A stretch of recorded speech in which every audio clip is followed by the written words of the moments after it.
জয় নিতাই গৌর হরি বল। এটা যমুনা। আমি যমুনার তটে বসে আছি। দূরে দেখুন একটা স্পিড বোট চলছে, আপনারা দেখতে পাচ্ছেন সম্ভবত। স্পিড বোটটা চলছে যমুনায়। আমার সামনে যমুনা, ডান দিকে আপনারা দেখছেন যমুনা, সামনেও যমুনা।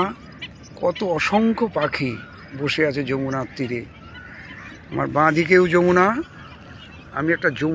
আমি যমুনা নদীর চড়াতে বসে আছি।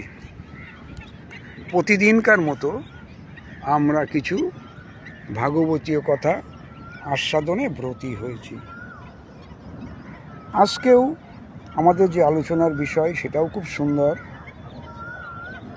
হয়তো অনেকে জানেন, আবার অনেকে জানেন না বৈষ্ণব জগতে। প্রসঙ্গটি হলো, মহাপ্রভুর জন্য বৃন্দাবনে ছাউনি বেঁধেছিলেন কে? একবারে নতুন তথ্য, কিন্তু কে বেঁধেছিলেন, কোথায় বেঁধেছিলেন?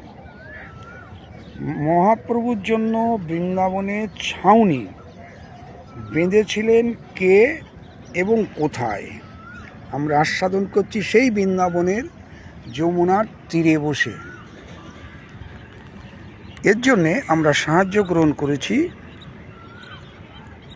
শ্রী শ্রী চৈতন্য চরিতামৃত গ্রন্থ, শ্রীল কৃষ্ণদাস কবিরাজ বিরচিত তার অন্তলীলা ত্রয়োদশ পরিচ্ছেদ 63 থেকে 69 নাম্বার পয়ার। 63 থেকে 69 নাম্বার পয়ার। আসুন আমরা আস্বাদন শুরু করি। জগদানন্দ পণ্ডিত ছিলেন সত্যভামার অবতার। মহাপ্রভুর সঙ্গে নীলাচলে থাকতেন। মহাপ্রভুর অনুমতি নিয়ে তিনি বৃন্দাবনে এসেছিলেন, এসে সনাতন গোস্বামী পদের কাছে থাকতেন। 63 নাম্বার পয়ার, যেটা থেকে আমরা শুরু করব, আপনারা দেখুন। চৈতন্য চরিতামৃত অন্তলীলা ত্রয়োদশ পরিচ্ছেদ। আমরা শুরু করছি 63 নাম্বার পয়ার থেকে। এই মতো মাস 2 রহিলা বৃন্দাবনে, চৈতন্য বিরহ দুঃখ না যায় সহনে। জগদানন্দ পণ্ডিত 2 মাস বৃন্দাবনে ছিলেন সনাতন গোস্বামী পাদের কাছে, কিন্তু চৈতন্যের বিরহ সহ্য করতে পারছিলেন না।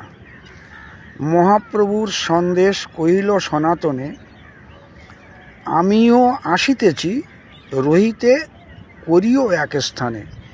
এই বার্তাটা দিয়েছিলেন মহাপ্রভু সনাতনের কাছে জগদানন্দ পণ্ডিতের দ্বারাই, যে আমিও আসিতেছি রহিতে করিও এক স্থানে। আমি বৃন্দাবনে এসে থাকতে চাই, আমার জন্য একটা জায়গা নির্দিষ্ট করো।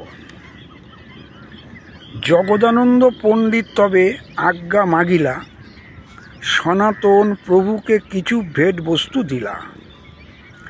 রাসস্থলীর বালু আর গোবর্ধনের শিলা, এগুলো সনাতন দিচ্ছেন জগদানন্দ পণ্ডিতকে ওই নীলাচলের জন্যে। রাসস্থলীর বালু আর গোবর্ধনের শিলা, শুষ্ক পক্ক পিলু ফল আর গুঞ্জা মালা। জগদানন্দ পণ্ডিত চলিলা সব লইয়া, ব্যাকুল হইয়া সনাতন তারে বিদায় দিলা। সনাতন বিদায় দিলেন জগদানন্দ পণ্ডিতকে নীলাচলে যাওয়ার জন্য। প্রভুর নিমিত্ত এক স্থান বিচারিল সনাতন গোস্বামীপাদ। মহাপ্রভু এসে কোথায় থাকবেন তার একটা স্থান বিচারিল। দ্বাদশ আদিত্য টিলায় মঠ এক পাইল। দ্বাদশ আদিত্য টিলা কোথায়? শ্রীধাম বৃন্দাবনে। এখন যেখানে মদনমোহনের পুরাতন শ্রীমন্দির আছে, ওটা হচ্ছে আদিত্য টিলা। ওখানে পাশেই একটা স্থান নির্বাচন করলেন।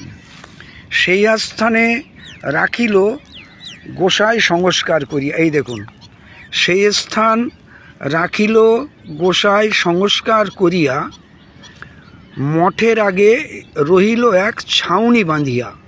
তাহলে এই যে ছাউনি বাঁধলেন সনাতন গোস্বামীপাদ, এটা আমরা চৈতন্য চরিতামৃতের অন্তলীলা ত্রয়োদশ পরিচ্ছেদের 69 নম্বর পয়ার থেকে জানলাম।